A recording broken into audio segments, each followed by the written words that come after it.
Hello. Very nice to be here. Thank you. It's very nice to be here. I really love being in Korea, in Seoul, but particularly with young architects, young designers, because that's the future of the world. The future belongs to you. And so I would like to share with you my idea of the language of places, which is not only the places that are different in the world, because there are many, every place is different from every other place, but also the place of the spirit, which connects us across languages, across cultures, across religions, across regions. So language of places is not just physical. Okay, since I'm here with students, I would like to share with you how I began architecture, how I really work in architecture. I don't work by looking at buildings necessarily, or by just studying, or by traveling around. One of the sources of all my work is my drawings. And many years before I built my first building, I started drawing. But I didn't draw, imaginary architecture, sort of fantasy architecture, because if you have no clients, if you have no budget, if you have no social context, it's useless to kind of fantasize about buildings. But I delved into a kind of structure of building. Where does the building come from? What is the tradition of space? How does drawing itself originate an idea?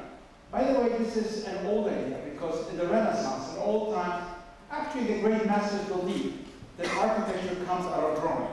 And so this is what I drew. I drew many series of drawings.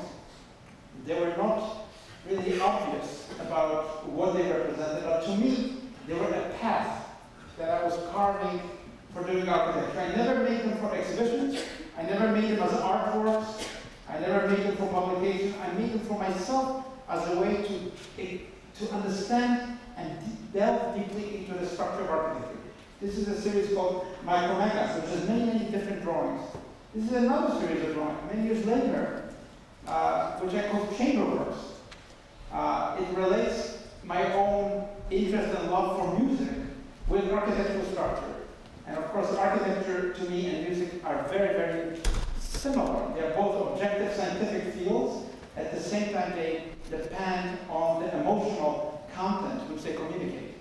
And so these Chamberworks, which again is a series of 14 horizontal drawings, 14 vertical drawings. By the way, they're going to be exhibited next month in the Museum of Modern Art in New York, in an exhibition on art and music. So that's how I developed my work. That's how my work really took me to other places. And just very recently, in Venice, at the Venice Pavilion at the Venice Biennale, I was able to install 100 of my last drawings, which I call Sonnets in Babylon. Also, they are different from the previous drawings, but they are also really meant to be architecture drawings, architectural investigations into my interest in architecture. And that brings me to really Seoul, because my first meeting with Chairman Chung led me to this building.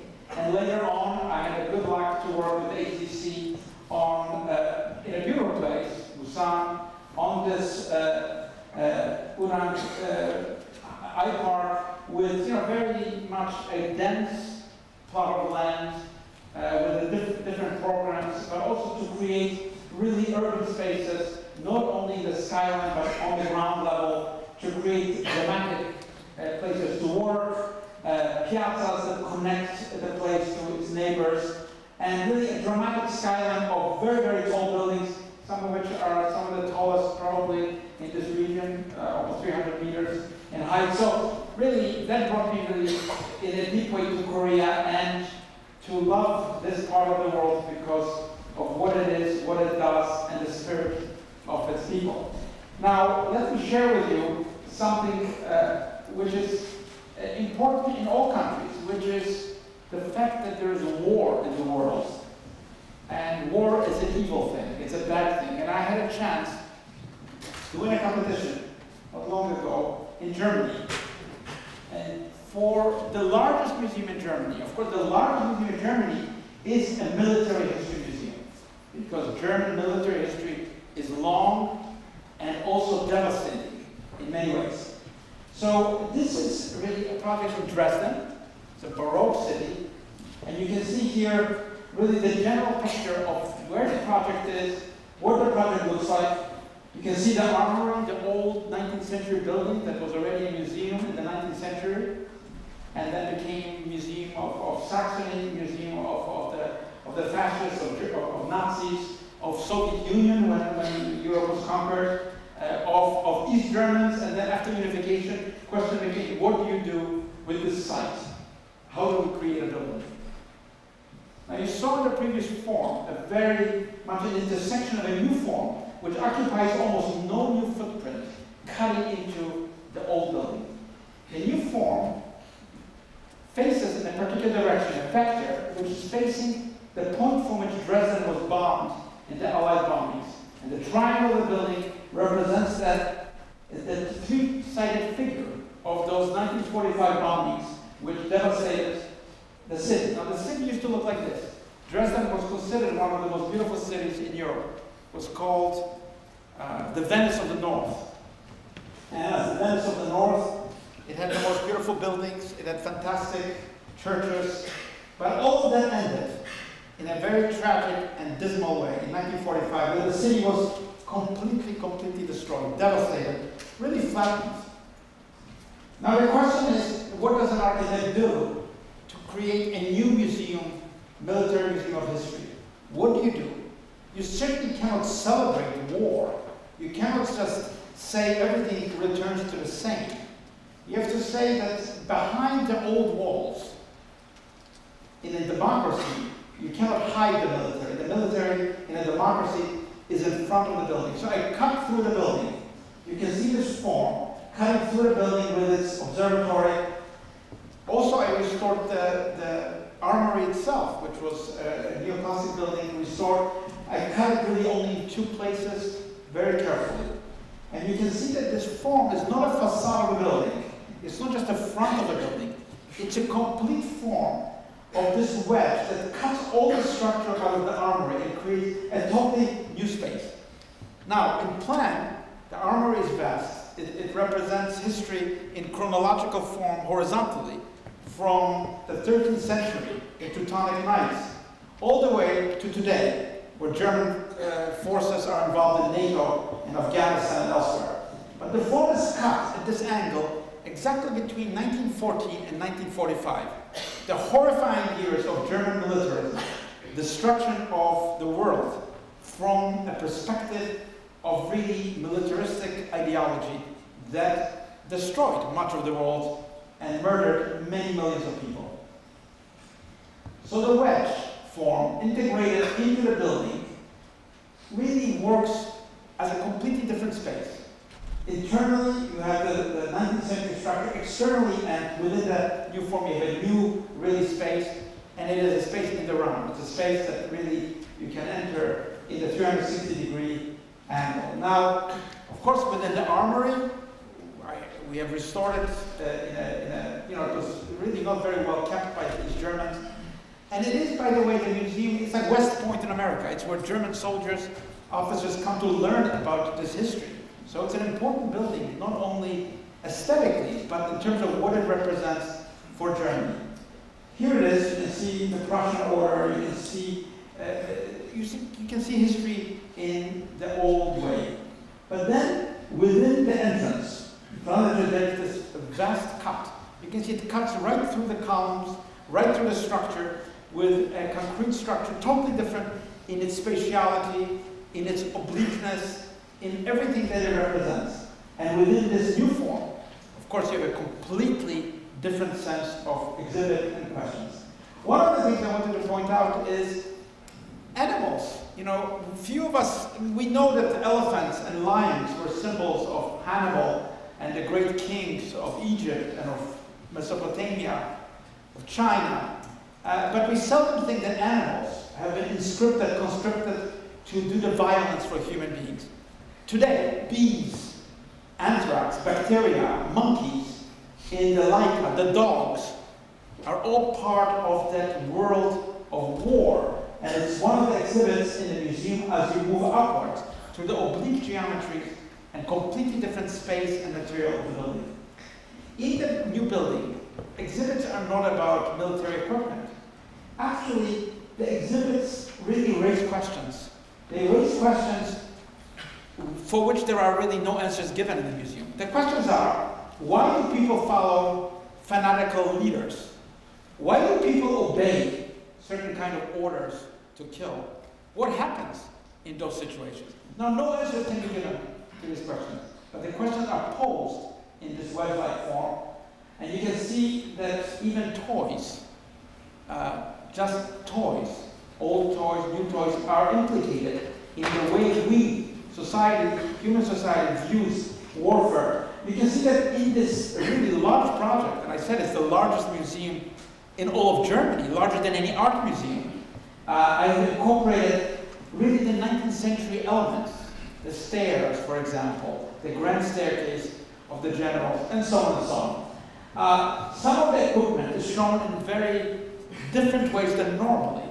They are not shown really as objects, but in a way, in an unexpected sense of the violence that military creates in society, and therefore things that come down from the sky. And you also move towards the sky as you walk up, or you move up through the horizontal and vertical structure of the building. At the very top, you are surrounded by displays of the fragments of cities which were bombed from Dresden. Wieliczka in Poland, Rotterdam in Holland, Coventry in England were bombed. So the evils that befall Dresden have a cause. The cause is that Dresden itself was implicated with all of Germany in the horrific violence of the war against the world.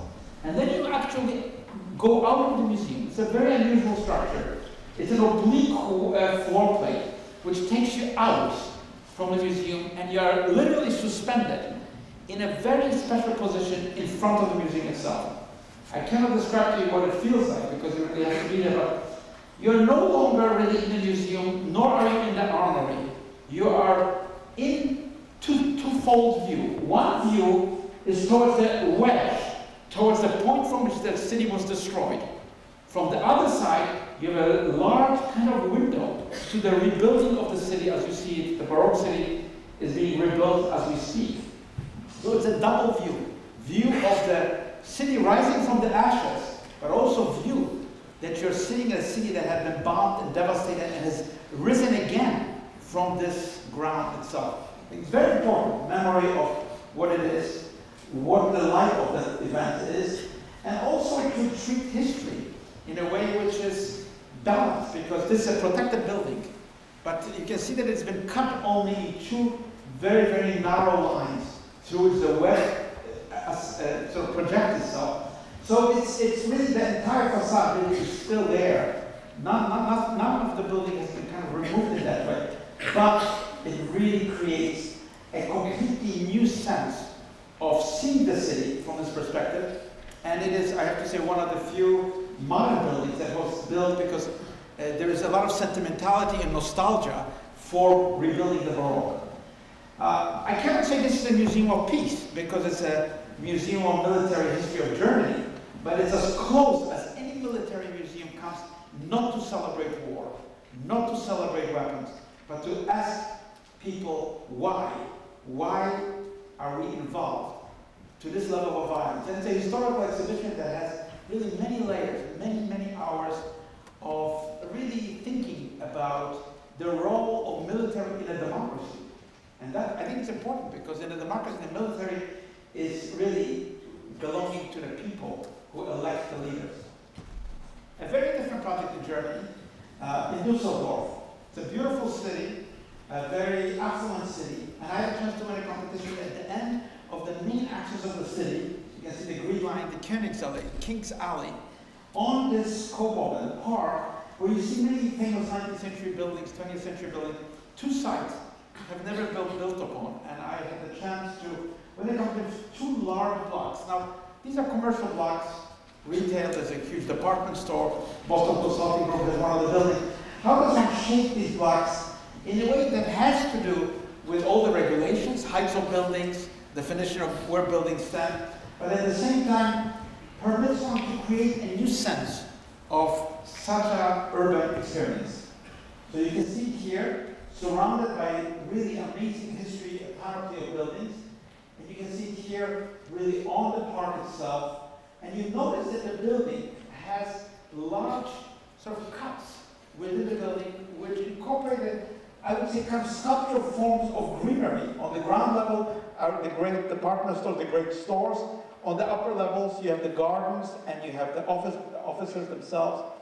And the cuts themselves are really very unusual because they are not just trees growing, but very carefully sculpted forms that contain a variety of vegetation over the different seasons, which grows in color and in tune with nature, visible both from the inside of the building, but also really framed in a special artistic way from the outside. Now, that's easy to say, but how is it done? Since you're architects, I'm just showing you this technical drawing, because you have to be able to bring water in oblique ways, you have to bring light, you have to be able to put earth, you have to be able to really accomplish a kind of special work on a scale which is urban over many, many floors of the building. So it is just beginning to grow. You're beginning to see something other framed within the building. And the building has different geometries, sharp geometries, curvilinear geometries, and a certain drama, an urban drama, even though it is not a museum, it is just a commercial building.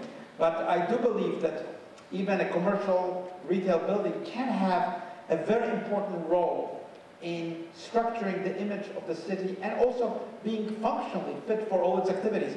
By the way, Steve Jobs called me, it was his last project where he wanted the Apple Store to be in my project, and it is actually, the Apple Store is one of the most fantastic, almost a kind of a temple to this product.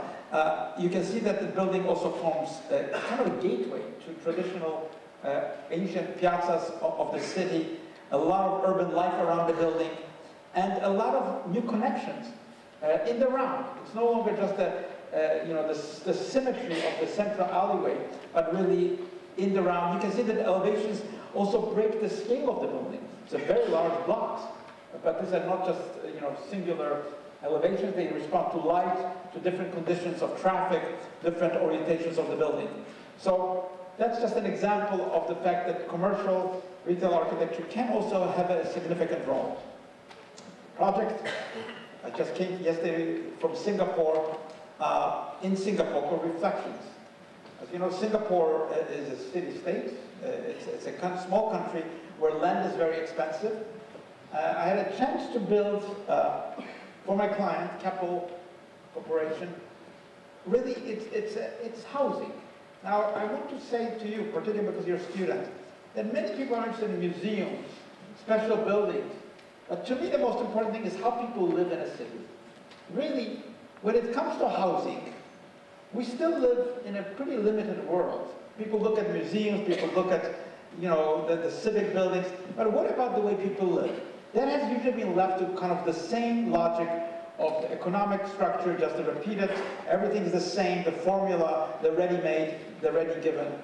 But that's not right in the 21st century. So I had a chance to take this old waterfront, which was industrial, and transform it into this necklace of buildings, and try to accomplish something different. By the way, my client built the project to the right. You can see that it's just a repetition of the same forms over and over again, but times are changing. And I was able to create really a very dense set of buildings with also some high-rise towers. Now, the regulations did not permit for such high-rise towers, but the redevelopment agency of Singapore understood that in order to save the land, to make the city more interesting, to have nature in the site, it is good to create buildings, but not just an extruded box.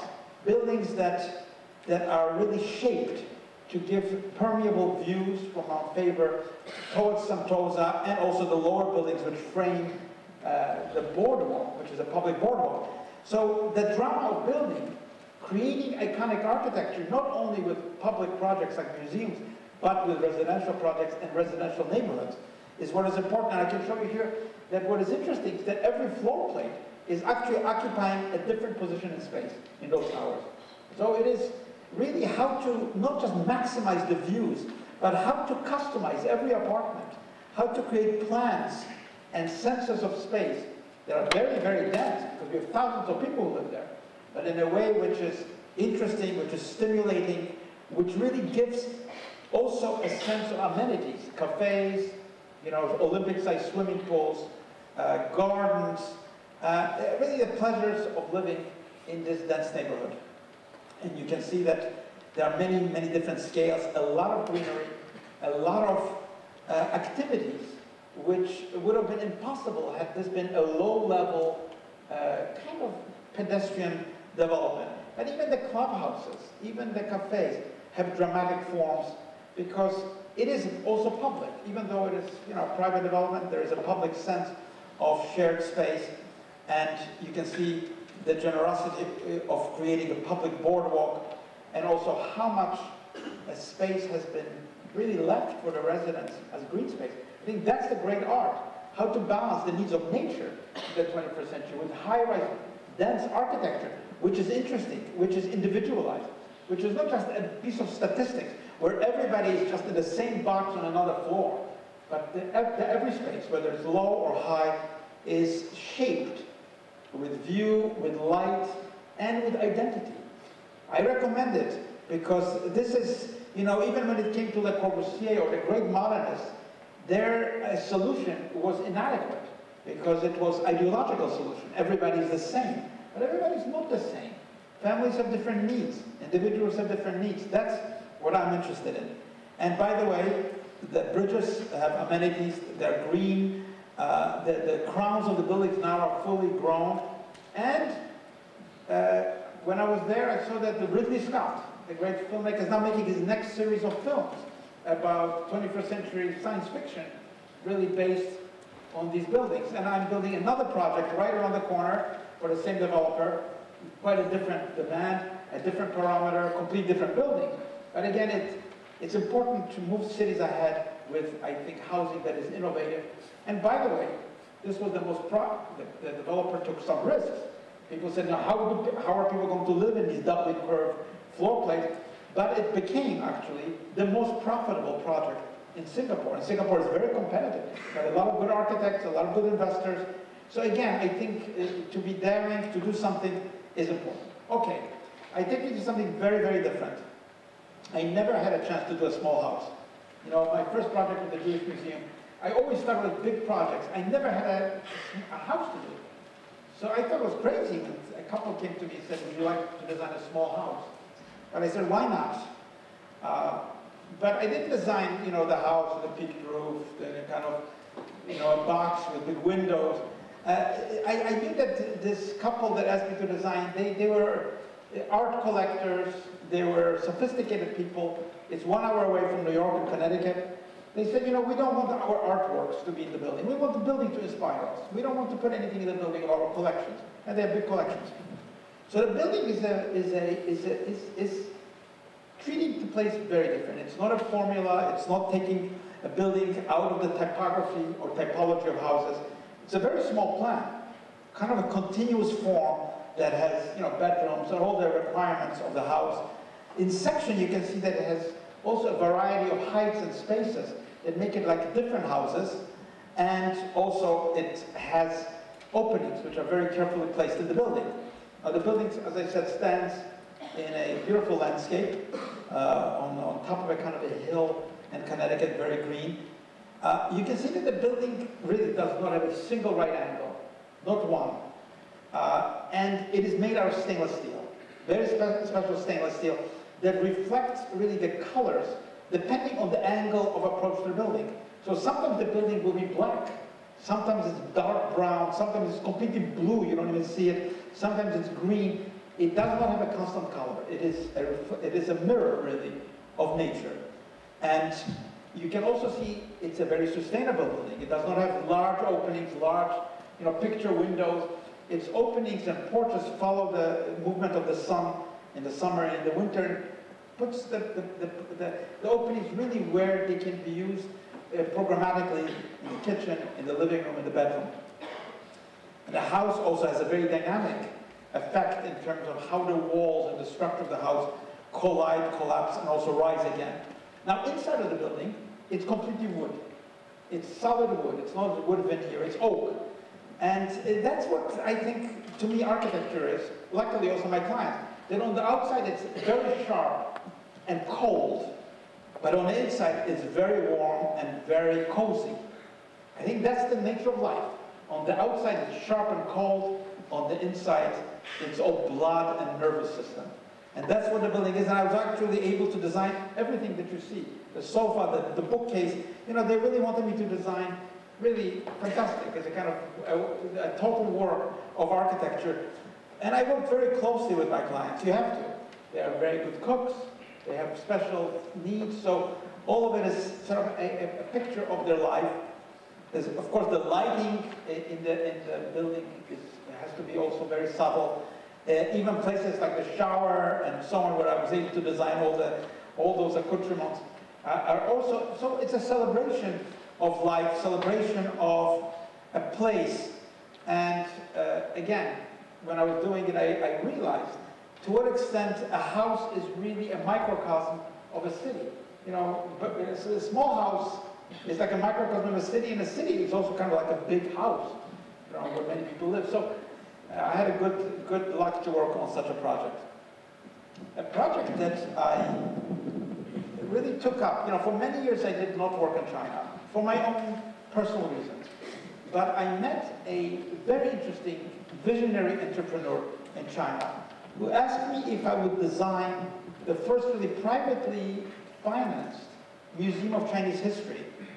Not a museum of the government, but a real museum.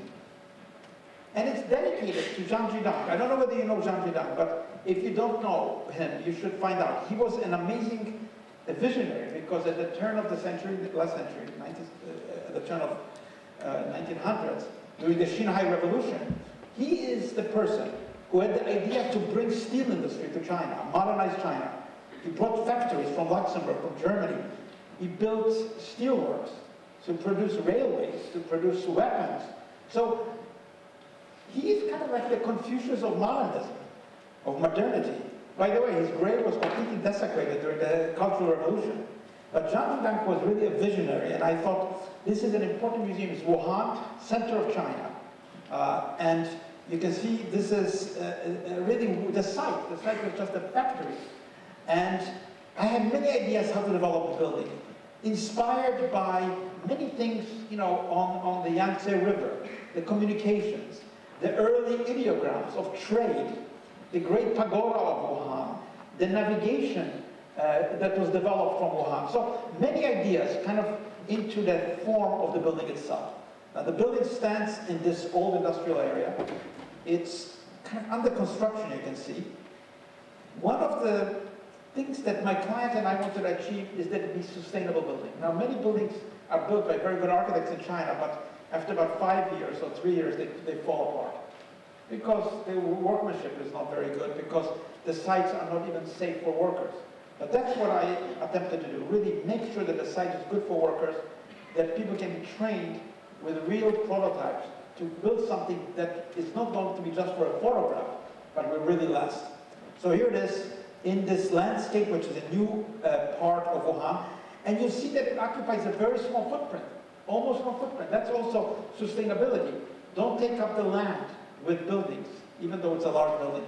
And as you see the building, how it develops, it's a kind of theater of the industrial site, but it also has many, many kinds of exhibitions, which will also be specially commissioned for this building, with exhibitions from which you see the city of Wuhan itself, lounges, terraces, restaurants, and so on. So it's a complex building within a form that is associated with many of the things that I just mentioned, kind of echoes of the history of Wuhan, both backwards and forwards.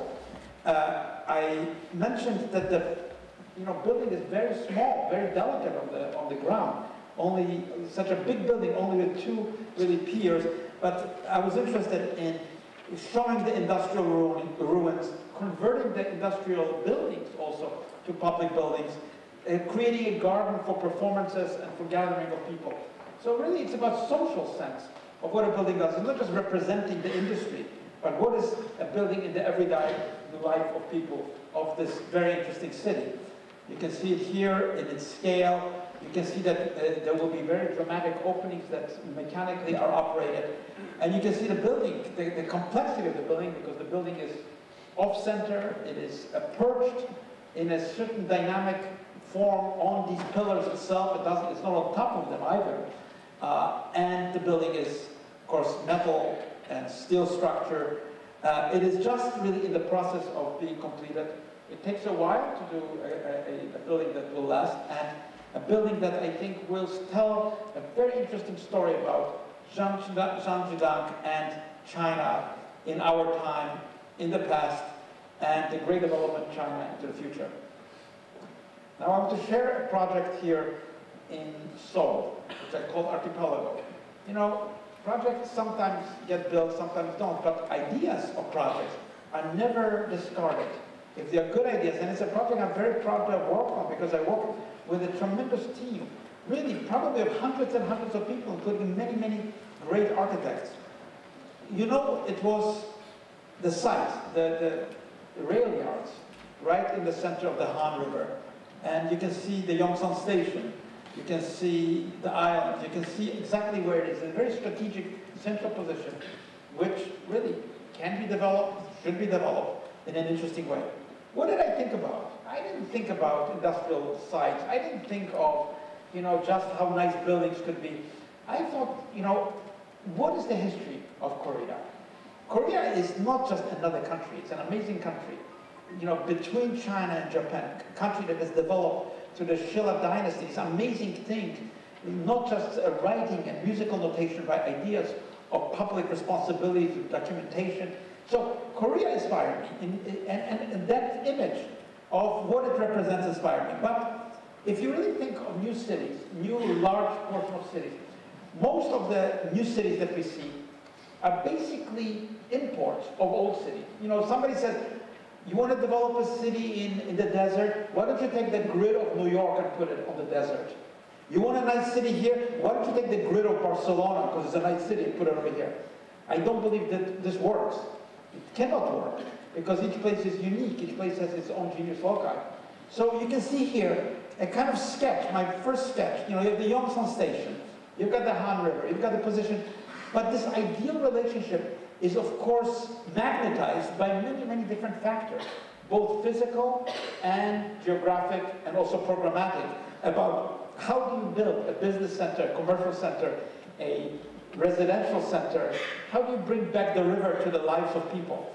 I call it archipelago because the green space plays a great dimension in this creation and differentiation of neighborhoods, and creates also a kind of elemental connection through the central valley, which is really the public retail valley, two different neighborhoods which mirror, you know, the different elements of the site itself. So you can see it's woven into the structure of Yongsan Station, woven into the transportation system, but it's not something that has been imposed by some abstraction, because such a thing would never work. It never worked. It is something which is derived really from the subtle analysis and subtle distortions brought by specific needs and specific histories of the place. The program is vast. You have business, residential, retail, hotels, you know, public. You know, it's a huge, it's a city in itself. And of course, what happens beneath the city is as important as what happens on top of the city. You can also even see that immediately below the street level, such an obvious thing as putting infrastructure that is accessible. An idea from Leonardo da Vinci, actually, that, you know, you shouldn't be digging streets deep, so you can have many levels of usefulness under the earth and create really a sense of community that has a certain level of complexity. Most new cities that are being constructed suffer because of their oversimplification of the human being. You know, human beings are not simple-minded. Human beings are very complex. Look at the DNA of the brain. So again, a certain level of complexity, a level of utility, and a level of beauty is part of it. And I have to say that I worked here with many, many architects from around the world, some of the tallest structures in the world as well. and developing really urban space that is deep, that can, have programmatically, the retail valley that has light and has the vital sort of connections to the urban landscape up above, which is offices and residential, hotels, and so on. Again, that's really what I believe a city can be in the 21st century. It does not have to be just extending tall buildings without any sense, as if it was in Chicago in 1904. A new city can have high density, but should really be built with the city's history as the fulcrum of design itself. And that's why in a global world, we need identity for cities. We don't need cities that look the same, and as we travel around, the same cities over and over again. We need cities that reflect history. And when I look at the Archipelago of 21, I really see the Sherlock crown. No, I don't see it as physical embodiment of that incredible crown, but I see it as the level of intellectual engagement that those dynasties had in understanding the needs of citizens in a civic society. So maybe, who knows, you have to be an optimist as an architect. Money runs out, people argue, there are court cases, companies fall apart, they go there, but that never really has an effect on architecture. Something doesn't get built now, but it gets built, a day later. So I bring you here to my last and maybe most complicated project, because, World Trade Center, Memory Foundations, which I call, deals with a day that changed our life. That day, September 11, 2001, the world has changed. We all live in a different world after that time. The whole world has changed. And so the memory of that day, but also the future, what does that day have for the future, which is good. Very often, I'm asked, where was I on September 11th? Now, where was I on the day? Everybody knows where they were on that day. I was in Berlin. I was really about to open my first building. I never built anything before the Jewish Museum.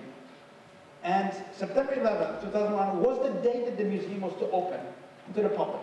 The night before it opened privately with the Chancellor of Germany, the important figures from the world who came in the evening. The next day it was to open to the public, but it never opened to the public because that devastation created total uncertainty about the world. What is the world today? And so I often think of these two images because when I saw those images on that day, when I went to the office, to the studio, turned to Nina, my wife and my partner, other friends, and I said, this is the first day I don't have to think about history because people will enter the museum and they will be able to decide for themselves what is the German Jewish history, what happened. But as I saw those images, I realized that you can never say that. History is always interconnected. Always interconnected. We don't know how, but it's interconnected in an enigmatic way. And I, by the way, made a decision right then and then to return to New York, to Lower Manhattan. And how strange that I won the competition to become the master planner of that site, because that's kind of what was in my mind. I didn't even know there was going to be a competition. What did I base the project on? One of my first drawings. First of all, there are many competitors. First of all, it was the largest competition in the world. It had thousands of architects, all the famous architects, all my friends. And even in the final, 7 architects. I did something different from everybody else. Everybody else proposed big buildings in the center. Mega structures. 1 tower, 2 towers, mega. I said, no, build nothing in the center. Leave the center alone, even though it is a piece of real estate. It's where people perish. It's a sacred ground. You should not build buildings there. Make the buildings on the periphery, but leave the center as a memory and as a public space. I also decided to incorporate many symbols that I believe in. The Torch of Liberty, the buildings which stand in the periphery of the site, 1776 Freedom Tower, symbolic date of the Declaration of Independence, and even more than that. Instead of designing 1 or 2 large buildings, I designed 5 buildings. Try to distribute the density of 10 million square feet of office space into as many buildings as possible in order to make the buildings as low as possible, not as high as possible. Why as low as possible? Well, first of all, you get better streets when the buildings are not so high. You don't get the wind tunnels. It's a better way to walk when the buildings are not so high. Second of all, it permits you to build the buildings in steps. You don't have to build the whole project, because nobody has money to build one big tower. Or even 2 big towers, nobody has money. Not even 3 big towers.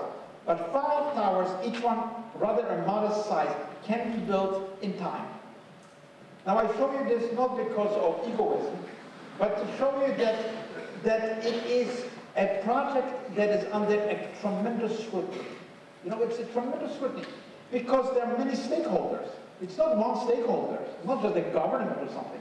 We have here the families of the victims. 3,000 people died from 94 different countries, by the way. They are in the thousands.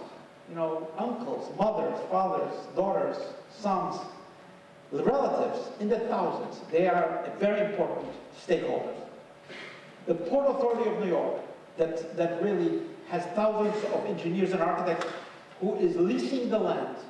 It owns the land, leases the land to private developers, and they were architects. The governor of New York and New Jersey control the Port Authority, 2 powerful governors. The mayor of New York, streets of New York are controlled by the mayor, the city of New York. The PATH trains are a separate organization. They run under the buildings all the time, and the subways. That's just a small number of stakeholders. But really, every New Yorker, every person in the free world is in a way a stakeholder of this project. So you can see the model from the competition, the early model. Also you see the drawing on the left, the sketch, and you see the rendering on the right. And that's really what I want to say.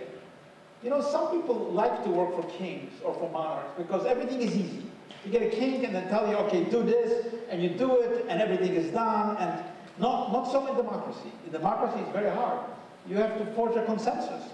You know, initially, the developers had a completely different idea. The mayor had different ideas. By the way, the mayor of New York wanted only low buildings at that time. No tall buildings. I went against it because I'm a New Yorker. I don't like tall buildings. So again, you've got many different stakeholders, and you have to bring them together to a consensus. That's really the idea of a master plan. How do you achieve what you want to achieve by bringing people together in a democracy? That's really the art of this project. And you can see it here, Hudson River on the left. You can see it's a small site, 16 acres. Very small, 16 acres is not a large site. And out of the 16 acres, 8 acres, half of the site, I left for the public. That's a lot. Now, because Lower Manhattan needs open space. It's full of tall buildings with a lot of hardscape.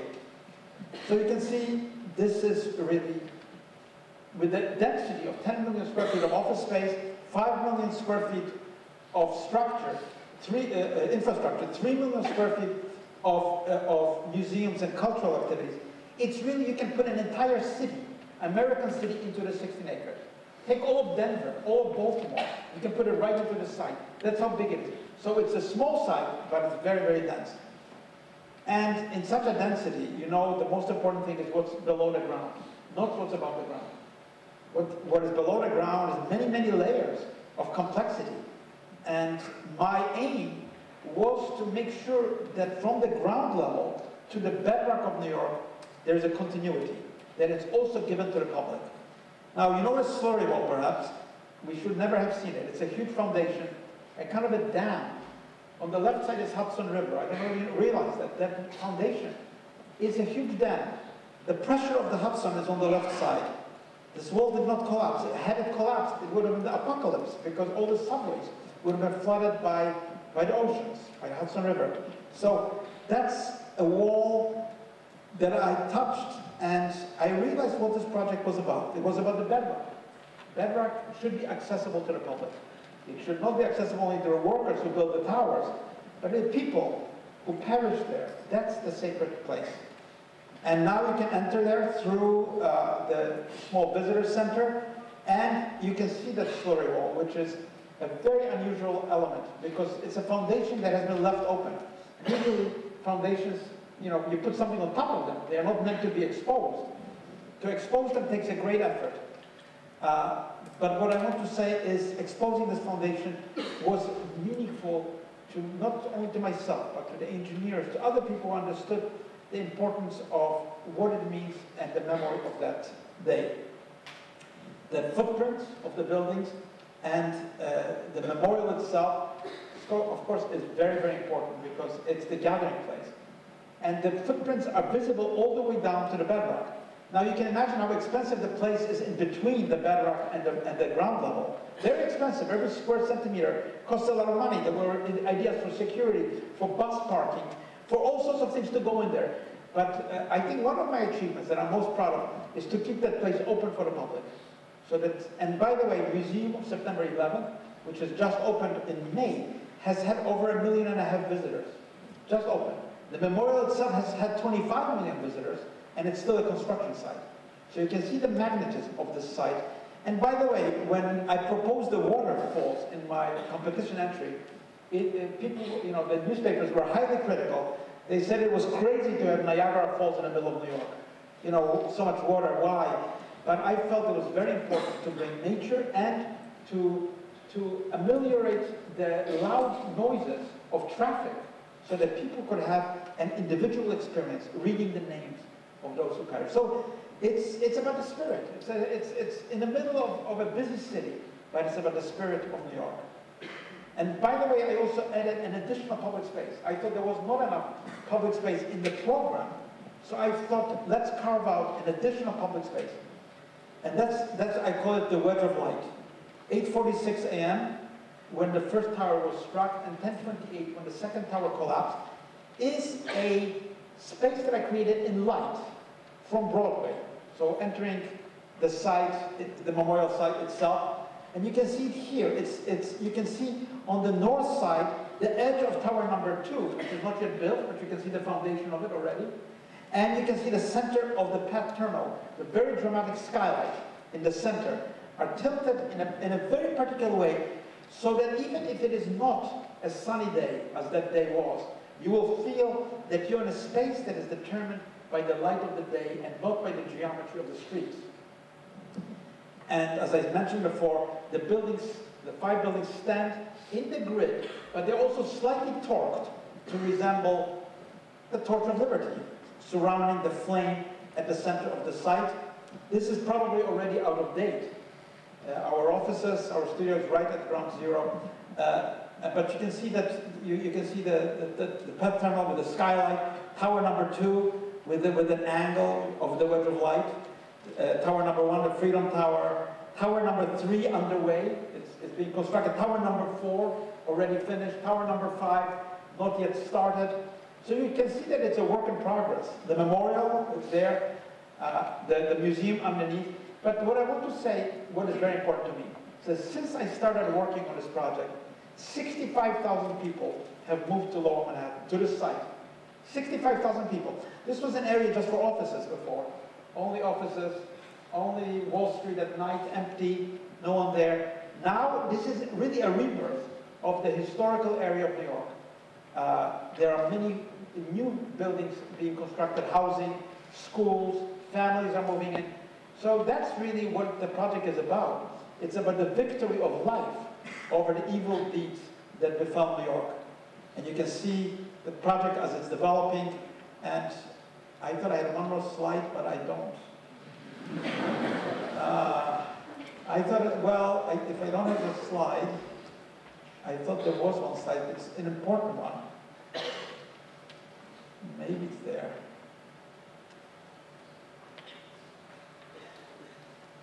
But even if it's not there, I'll describe it to you.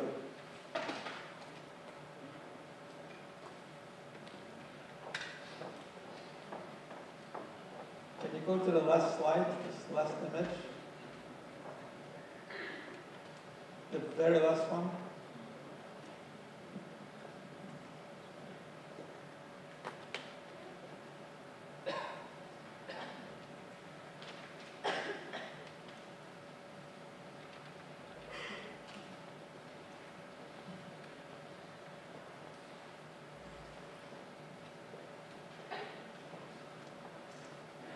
How strange. The most important image is not here, but I'll describe to you what it is.